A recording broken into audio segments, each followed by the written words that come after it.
This is going to sound a little weird, but bear with me. Every winter, my friends Kyle, Ricky, and I have this little tradition of walking out onto this frozen lake a few towns over. It's not some grand event or anything, we just do it for fun.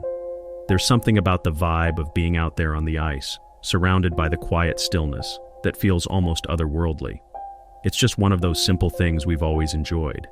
Call us weird, but we can never get enough of the serenity.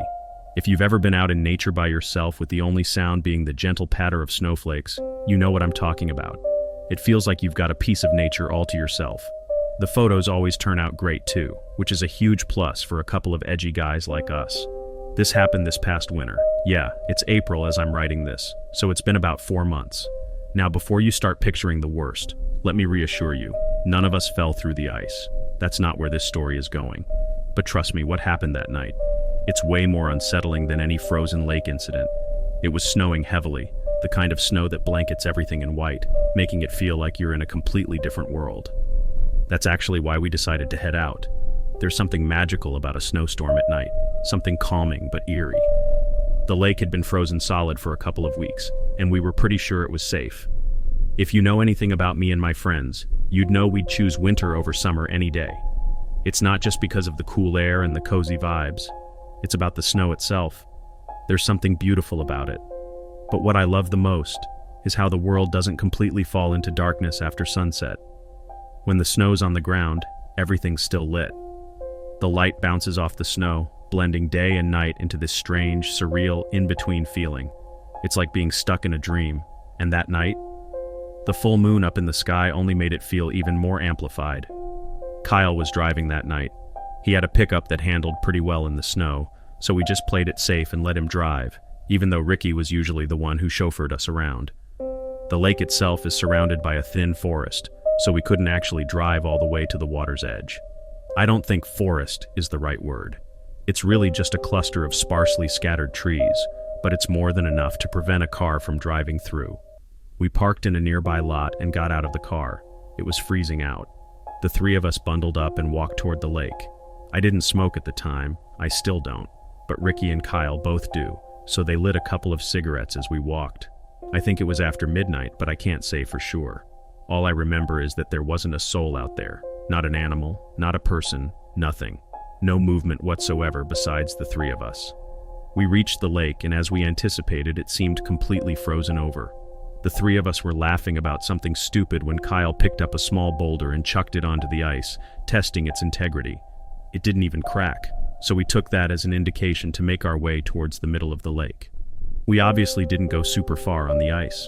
That would have been careless, but we did venture a decent ways away from the ledge. We were maybe 100 feet out when something caught our attention on the far side of the lake, near the edge where the trees bordered the ice. Something big and dark was moving. We stopped talking immediately.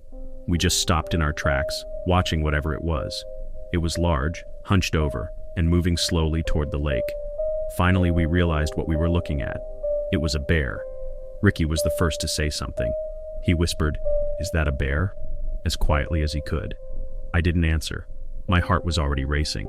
If it was a bear, the last thing we wanted to do was draw its attention.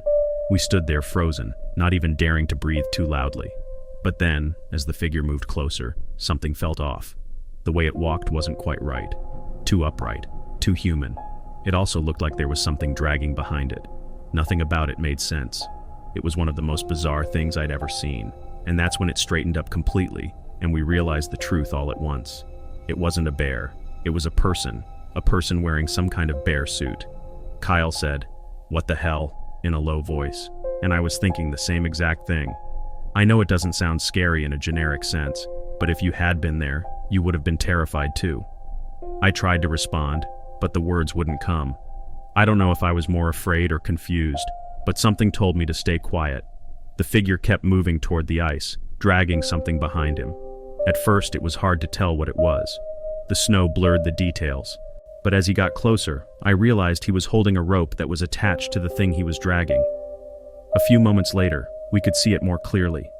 It was a small black bag. It looked like a smaller-sized garbage bag, if they even made those. Either way, it was chilling. We stood there, unsure of what to do. My mind was screaming at me to turn around and leave, but my body felt paralyzed. I couldn't move. I don't think Ricky and Kyle were too keen on turning around and leaving either, because neither one of them flinched. I probably wouldn't have left right then, even if I hadn't been so scared.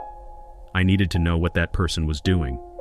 And then, as if the situation couldn't get any stranger, the man unzipped and stepped out of the bear suit. Seeing him as a person didn't make things any better. He wasn't particularly large or intimidating, but there was something unsettling about him. We watched as he bent down, presumably to pick up a rock, but I couldn't tell from so far away. And then the sound started. He knelt down holding what looked like a rock and began repeatedly slamming it into the ice.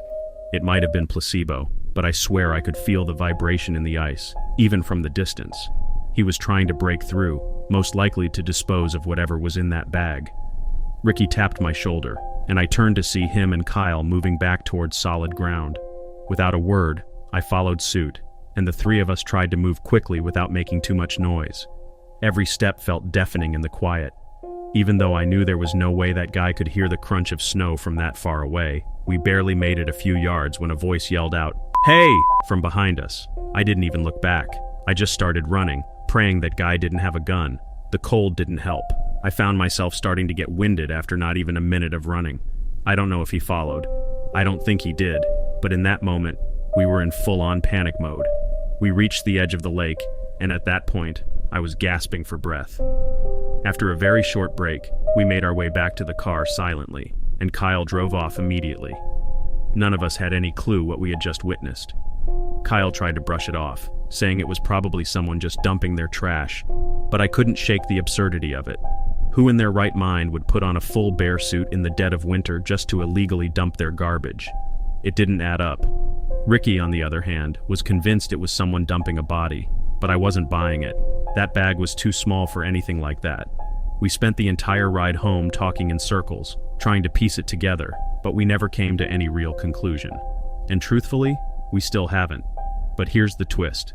Just a few days ago, I was sitting with my mom when an old missing persons report came on the TV.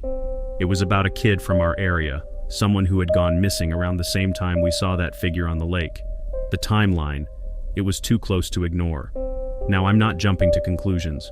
I know it could just be a weird coincidence, and probably is. But part of me can't help but wonder, could the two events be connected? By the time you're hearing this, we've probably reported it to the police. I just can't shake the feeling that there's more to this than meets the eye.